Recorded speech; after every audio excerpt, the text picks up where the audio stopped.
Hey mamas, it's your CajunStork here. Are you wondering how to use a birth ball in labor? Well, today I'm going to give you some of my best midwife recommended tips on how to use a birth ball comfortably while you're in labor. But before I begin, my name is Midwife Kyra and I believe in truly natural birth because I know it makes for better birth experiences. Consider subscribing to my channel and joining in today's conversation in the comments below. And also don't forget to get your copy of my midwife recommended birth packing and supply list in the description below. So let's talk a little bit about how to use a birth ball in labor. So as a midwife, I was trained on using birth balls back when, heck, even when I was a doula way back then. And I really never realized that many women don't know how to use a birth ball in labor until a few months ago when one of my clients came in labor, and while her husband was getting stuff out of the car, I handed her a birth ball to be comfortable and she looked at me like I had two heads.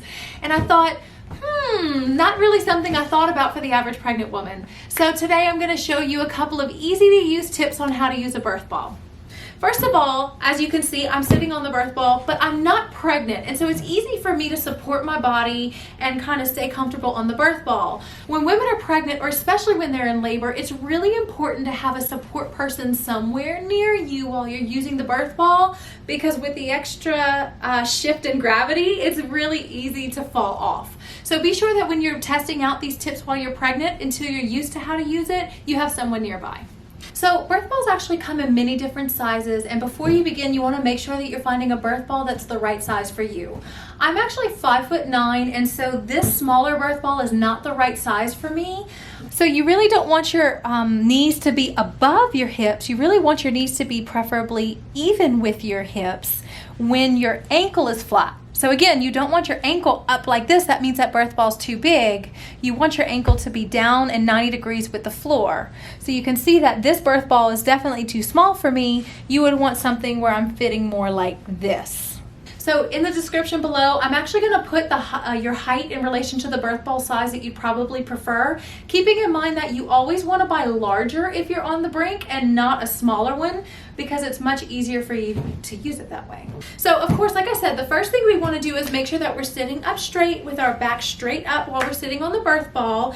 And when you're in labor, it's really important that your knees are apart, because remember, we want to let the baby out. So one of the easiest things that you can do when you're sitting like this on the birth ball is to rock on the birth ball. But you're not rocking your whole body. You really want to focus on rocking your pelvis when you're in labor. This is one of those comfort measure techniques that keep your pelvis moving to help your baby navigate your pelvis to be born. And so when we're rocking our pelvis, we're helping our baby to come down further into the pelvis. But in addition to rocking forward and back, you can also do circles. And one thing I always like to tell my clients is anything that you're doing in labor in one direction, you should always turn around and do the same in the opposite direction. So you can do circles.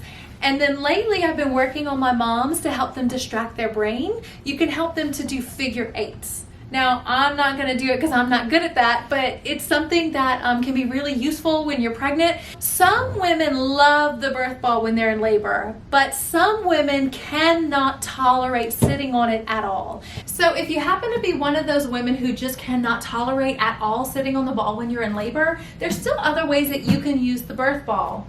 The first one is to use it for a forward leaning position where moms can actually rest and take a nap even when they're in labor.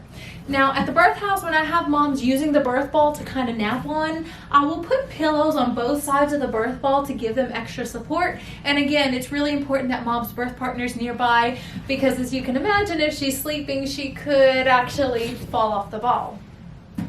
Another thing that we can do with the birth ball is use it for the pushing position in labor. So if you're doing hands and knees position for a really long time, you can have some kind of like tenderness and achiness in your wrists. So using the birth ball is one way that my moms can continue in the hands and knees position and still feel really grounded when they're delivering their babies. So some of them will even wrap themselves around the birth ball to give them that grounded feeling that they need when they're pushing. Another great thing that many people don't think about using the birth ball is that you can actually bring the birth ball into the shower or the bathtub at your house or at the hospital.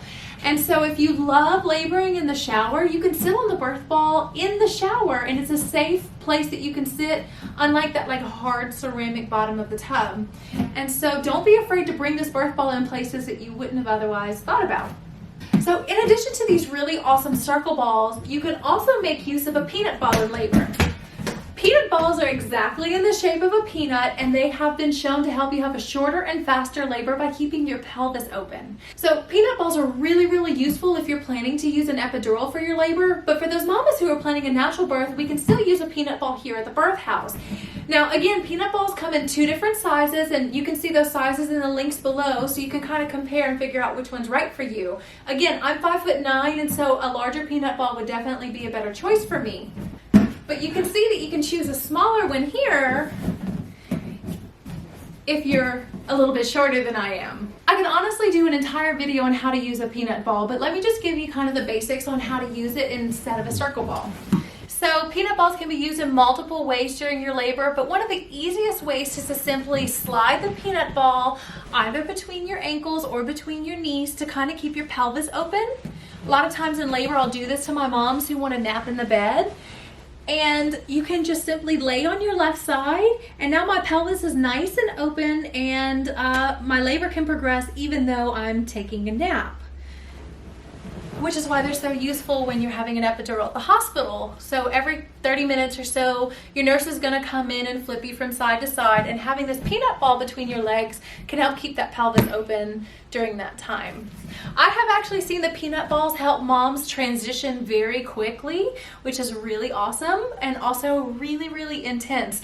So don't be surprised if you start using a peanut ball and your labor's picking up and going quicker. Before you go into labor, you really want to make sure that either your midwife, your birth center, or your hospital provide birth balls at their facility. And if not, I would want you to go ahead and look in the description below. I'm going to link these birth balls for you so that you can have one purchased in advance. And don't forget to pick one appropriate for your size.